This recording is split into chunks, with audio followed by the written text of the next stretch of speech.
Hello, everybody. Y'all hear me clear my throat. So I wanted to jump on here and make a quick video really quick. I said that twice.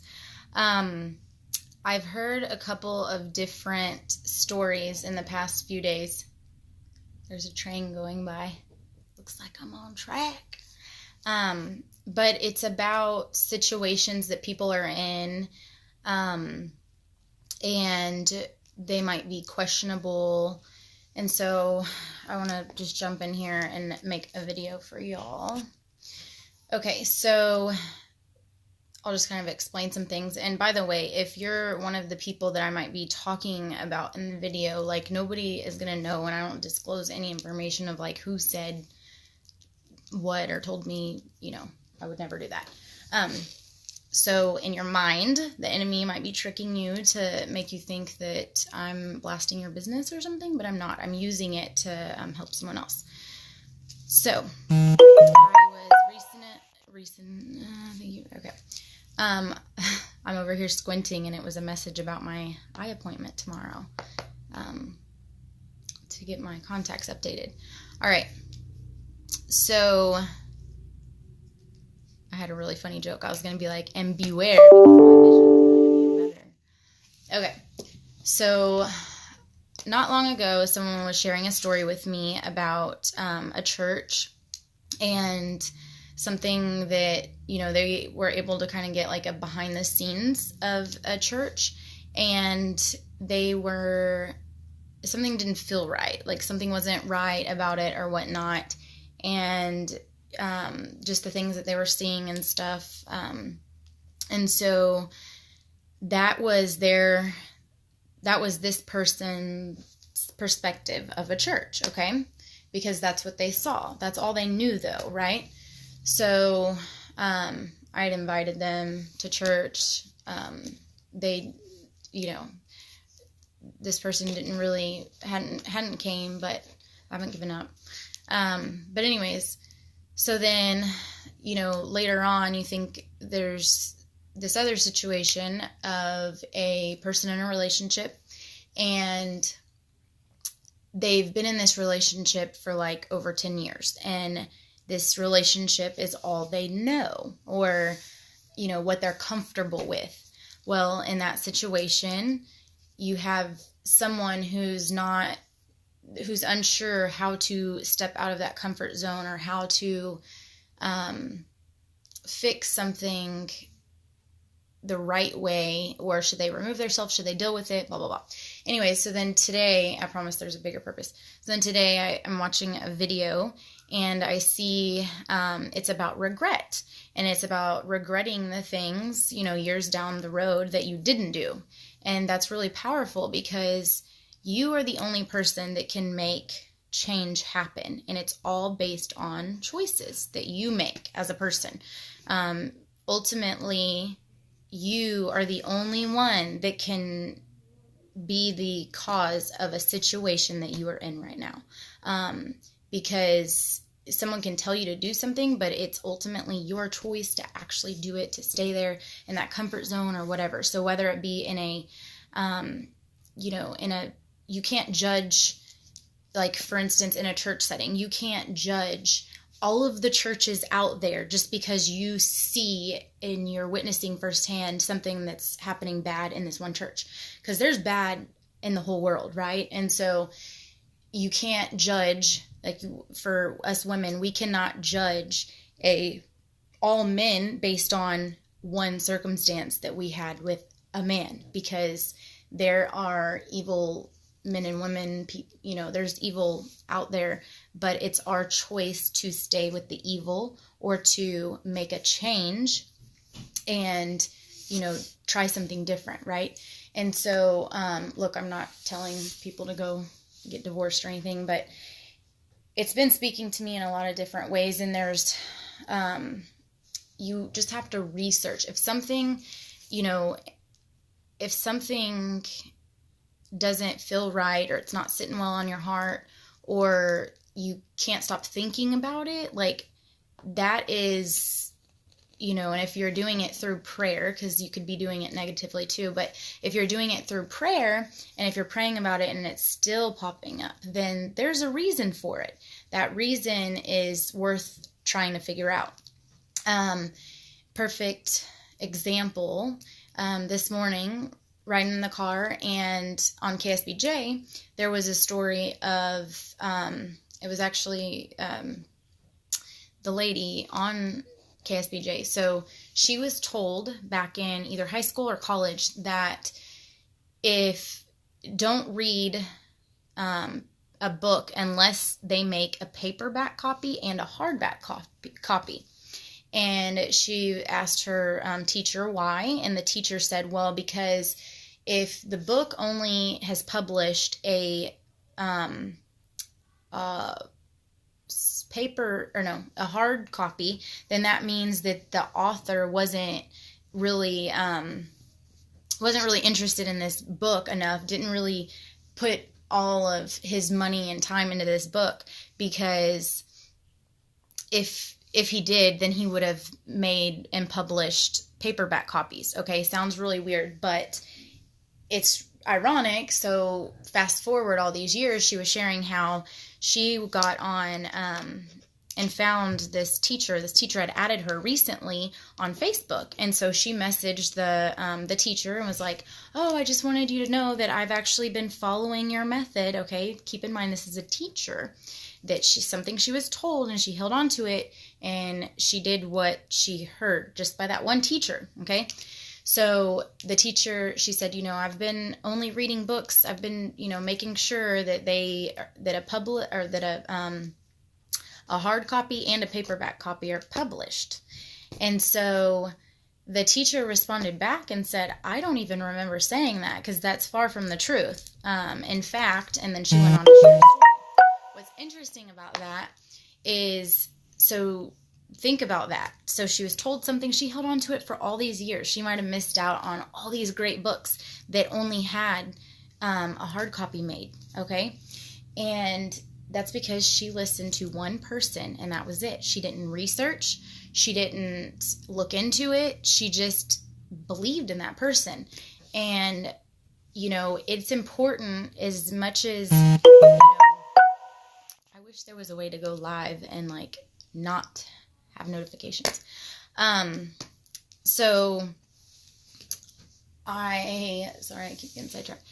So basically what I'm sharing is, just because you're in a relationship with someone and they tell you something, and you just, even I would hope that you trust them, but even if they tell you something and something just doesn't sit right on your heart, it doesn't feel right to you, or if you're in a church and something just doesn't sound right, doesn't feel right to you, or if you're watching, whatever it may be, watching a video on Facebook, like me, okay? But if it doesn't sit right to you, then research it. Even a doctor, some people, they just trust doctors. There's bad doctors out there too. There's bad in everything, even the laws.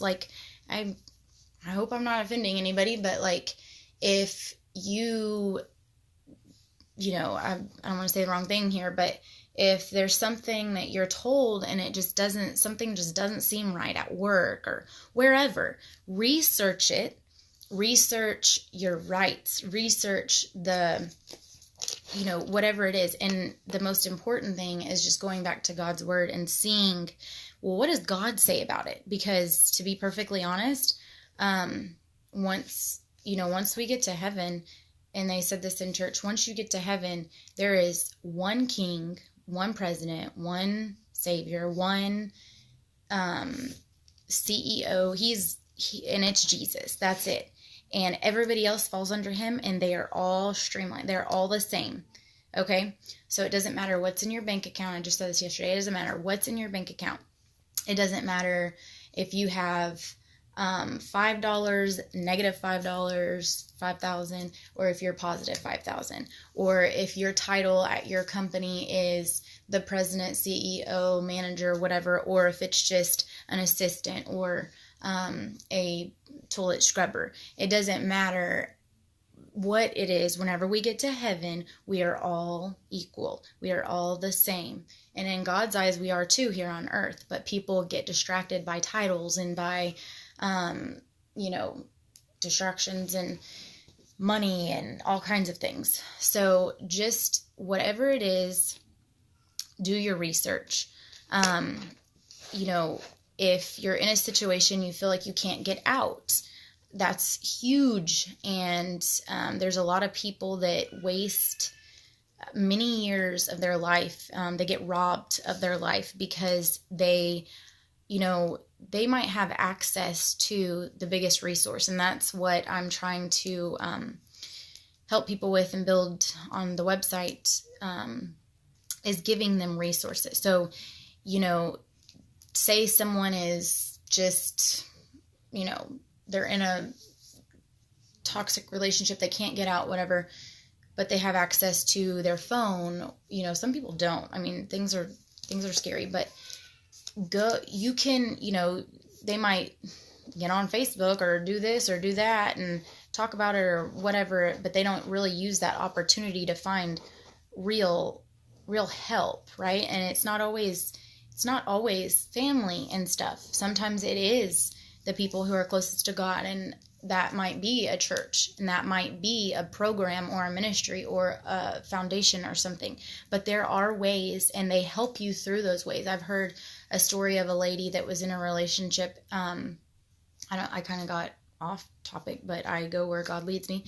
But she got 10 short minutes away from him, and she used that opportunity to call a church, and she only shared a little bit of information. But then, like a couple days later, she called it again and shared some more information. And long story short, she ended up getting picked up and getting out of that situation. They helped her all throughout the way.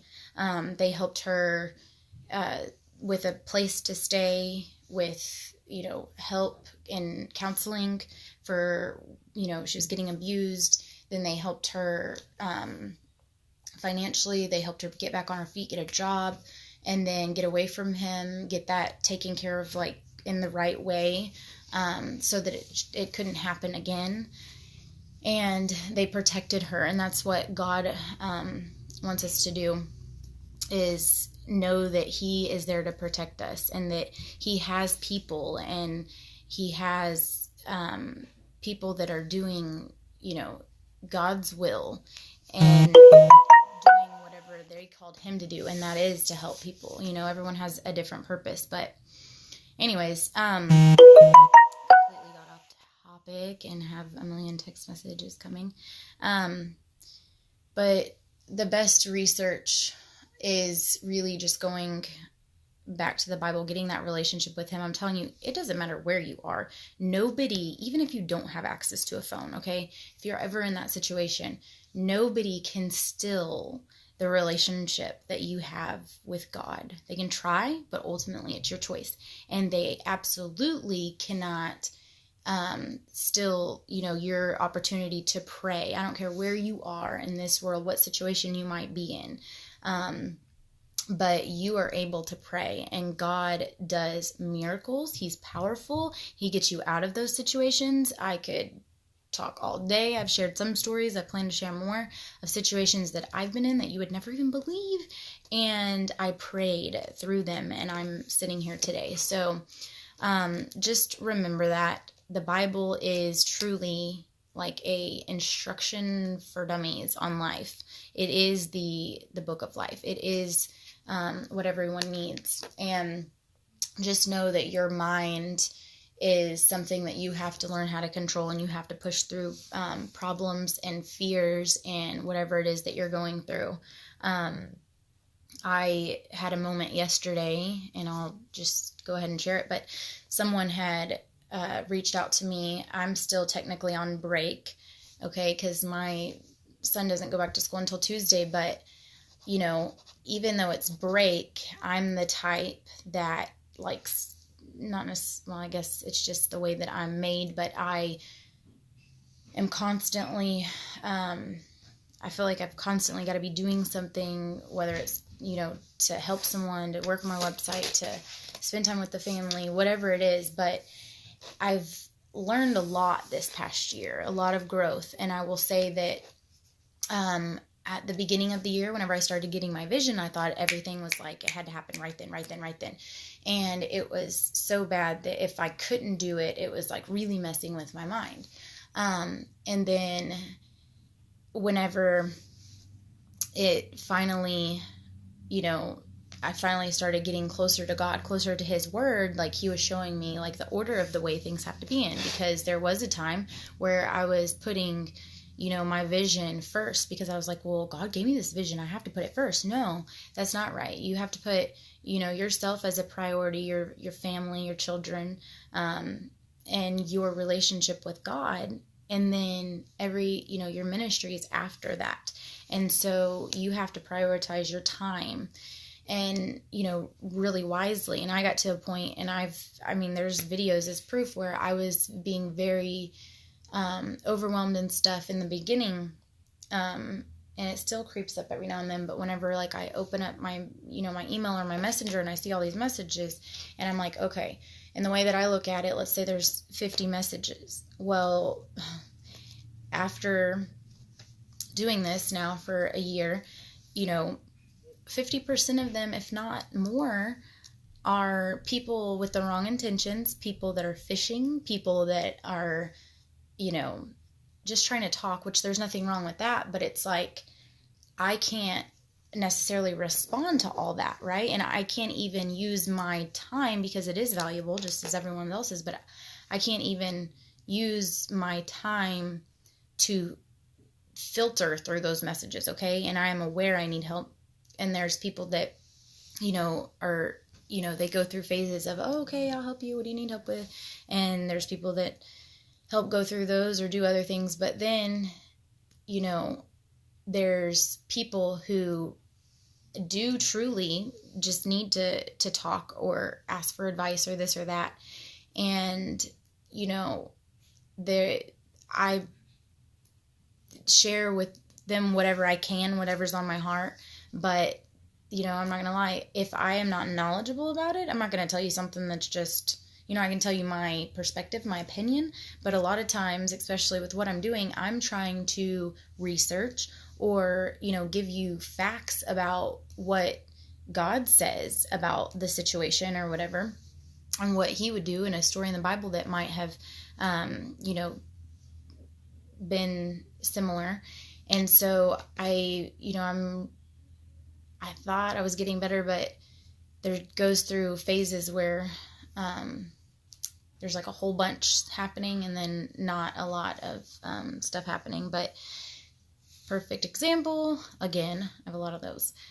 This week there was kind of a lot of messages. I don't keep notifications on, and I had a couple messages that I hadn't read, right? And because I consider this, and this is my fault because I haven't, I guess, communicated that to people, but I consider this kind of still my vacation until Tuesday. And so I've been,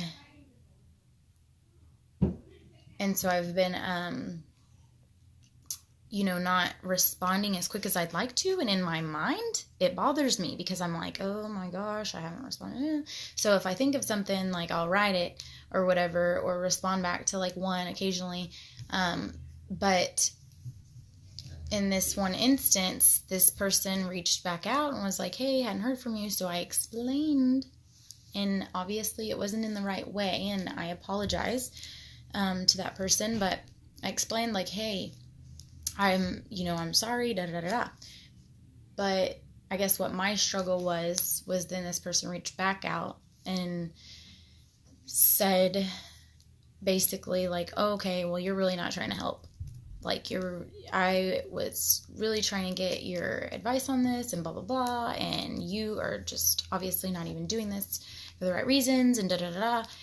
And in the first instance, I was like, it was like a knife in my heart. But then, and this is it was a defining moment for me of the growth that I've had this year, because that happened earlier in the year and I was like, oh. But I probably could have cried because I was like, oh my gosh. But then God reminded me, he whispered to me and basically reminded me like, hey, you cannot help everybody. You have to remember what I taught you.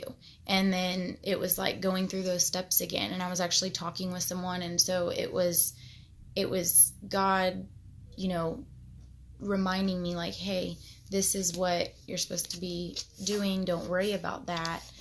You cannot satisfy everybody. It's not going to happen.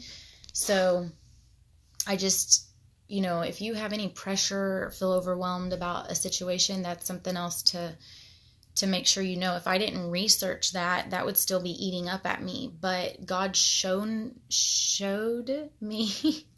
He has shown me, and I've also researched that because someone told me that, and they were like, oh no, that's just the enemy talking, and da-da-da-da, you can't help everyone, and your ministry should not come first. And I was like, that's not right. I didn't think it was at first. And then I researched it, and I was like, oh, okay. So this is how it's supposed to go. So that goes back to just having the knowledge and researching things. So I just wanted to share that because that was a moment for me where I was not so sure. I was like, maybe I bit off more than I can chew. And people assume that just because I'm on Facebook, just because it says I'm on Facebook, that doesn't mean it's me, first of all, because there's other people that help. And it doesn't mean that I'm looking at things like my messenger. I'm just going to go ahead and warn people. My messenger is separate, no notifications. I turned all that stuff off. And so if I get on Facebook, 9 times out of 10, it's because I'm posting something, I'm sharing something. And that's because God put it on my heart, whether it be sharing. Hold on, Bubba, I'm almost done. Not right now. I'm almost done. Thank you. But that's because I forgot what I was saying. Distractions. This is why I'm waiting until Tuesday. But yeah, so whenever I get on, it is literally, I'm jumping on there to share something, whether it be God's word or something that spoke to me and I felt the need to share it. God, I pray every morning for God's will to be done and for him to use me in any way that he can, and to send me any kind of messages that I can share to help someone. And so I basically get on and post that, and I don't stay on Facebook and just scroll through stuff. If someone's on my mind, yes, I will open up Facebook and I will go to their page and see, or I'll message them and see like, hey, what's going on? Or, this kind of, I was thinking about you or whatever, because, that might be for a reason. Maybe they needed to talk to someone or whatever. But I'm not just scrolling and doing all that because that's not what I do. People think that, but I don't, I promise. And so I just wanted to share that. So don't be like, oh, well, she's on Facebook, she posts every day. No, y'all, you can post stuff without being on Facebook, okay? You can set up schedules. So just sharing that for you to know. So don't think that I'm ignoring you. I in no means would do that intentionally and to anybody, even my worst enemy. So I just wanted to share that with you. And just know that that's the enemy. And I did jump on Facebook today and posted something, and I usually push one time on the notification so that the little thing will go away, and that's an OCD thing. But whenever I pushed it, it said that someone had commented, and so I'll read comments. I don't really care about likes or anything like that, but I read a comment, and that was definitely a God thing. Whenever I pushed on the comment, it was a girl, and she basically said, I just want you to know, thank you for posting this. Sometimes it's something along these lines, not exactly, but sometimes I'll be having the worst day or something like that, and I'll get on and see something that you've posted, a scripture or whatever, a video or whatnot, and it's encouraging. And so her telling me that was encouraging to me, and it was that confirmation of don't give up, Roxanne, because, you know, whenever you read a message like I read yesterday, there was like, whoa, maybe I shouldn't be doing this. Maybe I don't have the right time or whatever. So just sharing that. I'm blabbering at this point, so I'm going to go, but I hope you guys have a great day. Do your research. If, you know, I encourage you, if it's a church that you're in, that something just isn't sitting right on your heart, go try a new church. Don't judge one by all the others, or don't judge all the others based on one. Same thing with the relationship and everything else. So that's my word for today. I was supposed to say, make it a great day or not. The choice is yours. That's what they said in high school, and that's what someone told me the other day. And it reminded me of that. So y'all have a great day. You gonna say hi? Bye.